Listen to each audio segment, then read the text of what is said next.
All right, this is an actual project we're looking at, but it's also a training video for curbing. We're going to follow the video checklist that we have on file, which is dated May 14th, 2019. I think was the last time it was revised.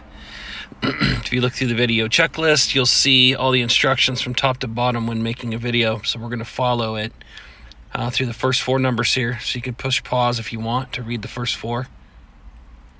All right, this is job number 25570. It's Affinity of Lynnwood, and we're doing curb and striping out here. For right now, though, this video is just going to be for the curbing. Okay, it's a 6x8-inch curbing because the guys will need to know what size curb mold to use. But right now, it's an existing 6x8-inch curb mold, and it's broken up in different pieces throughout the property. We've been out here before, so a little background to this. We've done curb repairs out here. I think we've done some striping, and so now they're calling us back here to do more of that. All right, so now we're going to go through these steps 1 through 10. I guess right before I do that, is there any option pricing? There is not. There'll be a separate video made for for asphalt repair and striping, but for right now we're using this video for curb only. Okay, so then the next 10 items to go over is what we'll hit next. So no traffic control needed out here. We will need cones though. Cones, probably some caution tape so that people won't bump into these curbs after they've been set in. A lot of curbs out here are where parking cars or parked cars will be, so we will need cones and caution tape. Staging, there's not a lot of room. We'll basically move as we go. It'll probably have to be done in phases because some of the curb that we need to do is in areas where they're going to have to remove a lot of their cars. So I'm going to imagine this is probably going to be at least, it could be a 4-day project because of the staging for them to get cars out of the way. All right, so time expectations, they like to get this done, this fall if possible. And the object is, the goal is to make this a nice looking parking lot, and he wants to improve the curb that's out here, and he wants to brighten up the stalls, just kind of give it a nice fresh look. Okay, so I'm going to show you the map, and then once I show you the map, then we'll talk about some of these other items. Hopefully you can see my map here, but where the number 2 is down there, that is the main entrance. It goes all the way around the main building, it circles around, it comes back to the front. It's always good to have an aerial map that outlines where the curb repairs are and the footages. You'll see all the curb repairs are numbered, and they're numbered 1 through 13. There's 13 different repairs. It's nice for the inside estimator to get a map like this where you mark all the numbers and the sizes by highlighting in the dimensions there. But then over on the left or somewhere on the page, if you can, create the list with the footages because sometimes it's hard to read.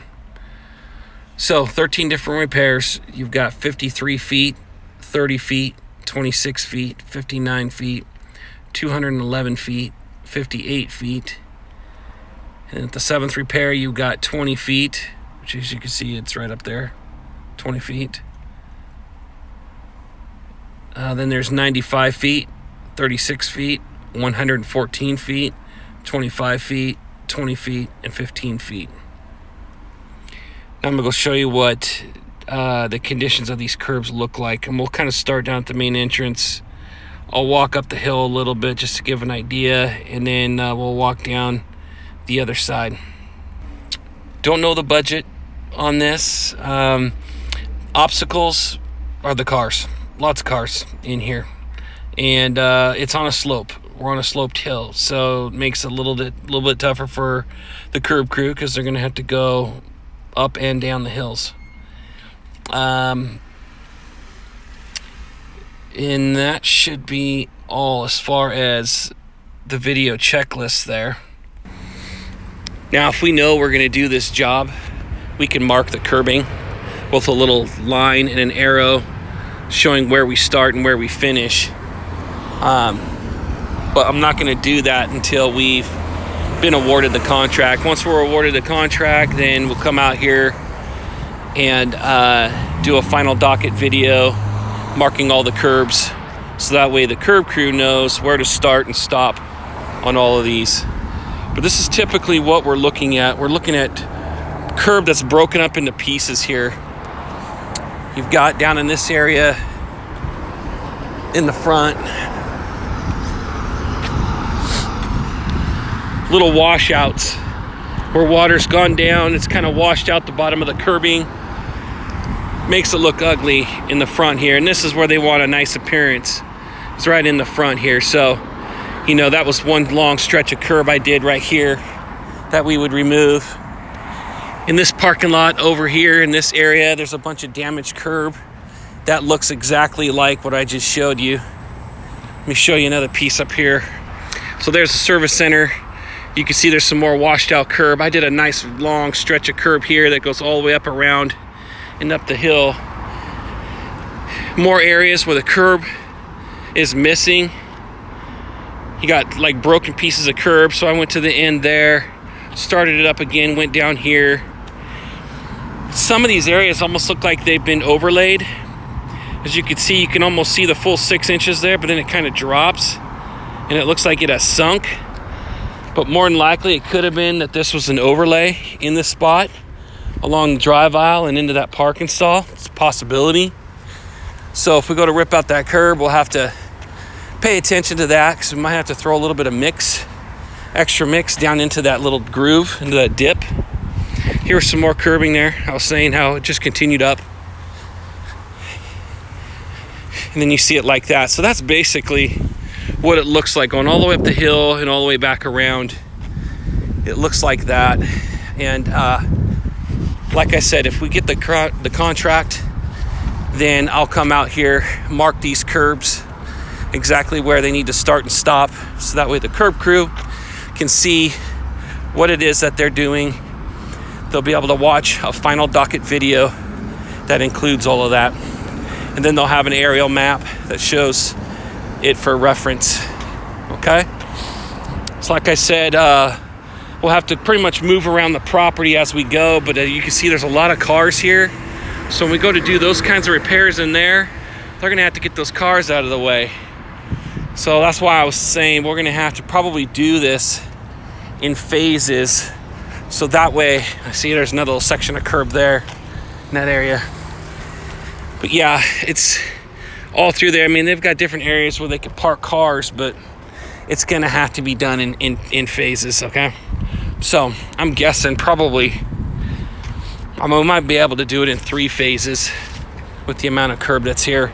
Rip out and replace, rip out and replace, and then rip out and replace on this side. Okay? So that's basically it in this training video. You want to be able to show what the curb conditions look like. You want to be able to show what size the curb is. We want to see what the obstacles are, which is basically cars out here. It's a busy lot, so you can't do it all at once. We'll have to do it in phases. It's a sloped hill, so we know we're working with the slope, so gravity's going to play a factor in this. And then just, you know, having room to work. There's just not a lot of room. We'll just get to work right beside our curbs as we go. All right, some parking along the side here could be used for staging if necessary, but I would imagine they'll probably use that to move some of these cars. All right, some of the surrounding, one of the last things you want to also talk about is what are the surrounding properties. You've got Audi right next door, Northwest Motorsports, and then over there it separates out. You can't get over to the neighbor's area, but here it's a shared entrance with Northwest Motorsports and Audi. All right.